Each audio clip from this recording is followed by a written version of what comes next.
nagko mga trahedya sa kalibutan, kay mingon ang Biblia, iyang lumapon ang kalibutan tungod sa mga katawhan nga misupat kaniya.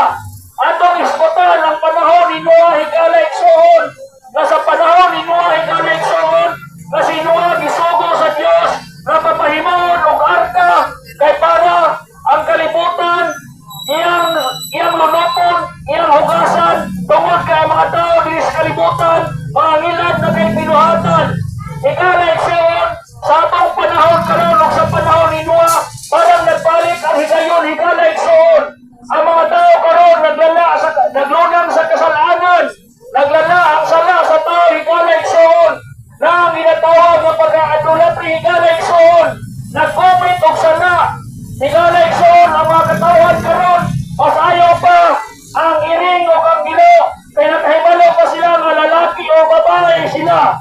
Higala igsoon o kung sa man simo kinabuhi karon o usa ka man higala igsoon, usa ka man katao, moingon ka man nga ikaw lalaki pero imong kasing-kasing babae o ikaw babae ang imong kasing-kasing lalaki, pwede pa nang maguhong higala igsoon kung ikaw uyok mo sa Ginoo aron ang banal nga espiritu nga may mag-guide sa imong kasing-kasing, nga may mag-conviction sa imong kasing-kasing, kung magtudlo sa imong panahon-hula na ikaw o unsa ka.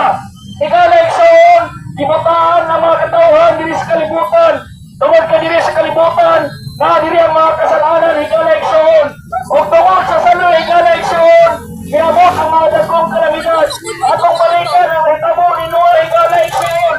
Panagsanyaw si Noah sa pulong sa Dios. Apo na mga katawhan higala igsoon. Ikatawan nila si Noah o ilang hinga si Noah higala igsoon. Nga nabuang ka na ba? O si Noah higala igsoon mihangyo sa mga katawhan. Pao ka mo sa akong gisulti. Kay lunupon sa Dios ang kalibutan tungod sa mga sala sa mga katawhan. Diri sulod ka mo sa arka. Kay para ka mo maluwas ka mo. Kay lunupon sa Dios ang kalibutan. Pero ang mga tao higala igsoon, may katawa lang o wala mo to kang Noah. O mga luwas higala igsoon, ang pamilya lang ni Noah kay moray misulod sa arka. Sa diha nga miabot ang dagkong bagyo na higala igsoon o naglunok ang kalibutan.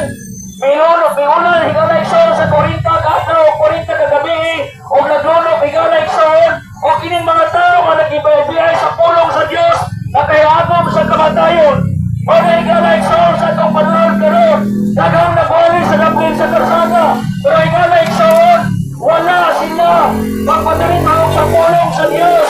Ila bang ikatawan higala igsoon ang pulong sa Dios. Kunay magwali diri, nagapanggabi sa pulong sa Dios. Higala igsoon ang panahon na doon na. Nakahinungdo mo sa dakong lino. Ang mga tao, nindot kay paminaw, kaya ang talang tao, moingon ang talang tao. Diyos ko, tama na! Punungan na ang lino. O pagabot sa bagyo, higala igsoon, moingon ang mga tao. Lord, punungan na ang bagyo. O pagabot sa bahay, higala igsoon, bisagit ang mga katawan. O ang ubang mga tao, higala igsoon, mga anod. O meron sila, Lord, tama na! Usampit ang mga katawan, higala igsoon, kung wala mga dagkong kalamidad na mag-abot. Pero higala igsoon, kung wala mga dagkong kalamidad na mag-abot din sa to sa kalibutan, ang mga tao wala magpamati sa pulong sa Dios. Naglakaw din sa kalibutan, nagpadayon sa pagpagkasala, nagpadayon sa pagkatawhanon o panghuna-huna. Wala na espirituhanon na panghuna-huna. Boy sa ginatawag na pisikali, pero patay sila espirituali. Higala igsoon, gigugma ka sa Dios. Mingaw ng John 3:16. For God so loved the world that He gave His only begotten Son, that whosoever believeth in Him should not perish but have everlasting life. Higala igsoon, gigugma paghayo sa Dios ang kalibutan. Kung tungod iana iyang gihata ganiyang napuktong anak nga nataw aron si bisan kinsa ang uto kaniya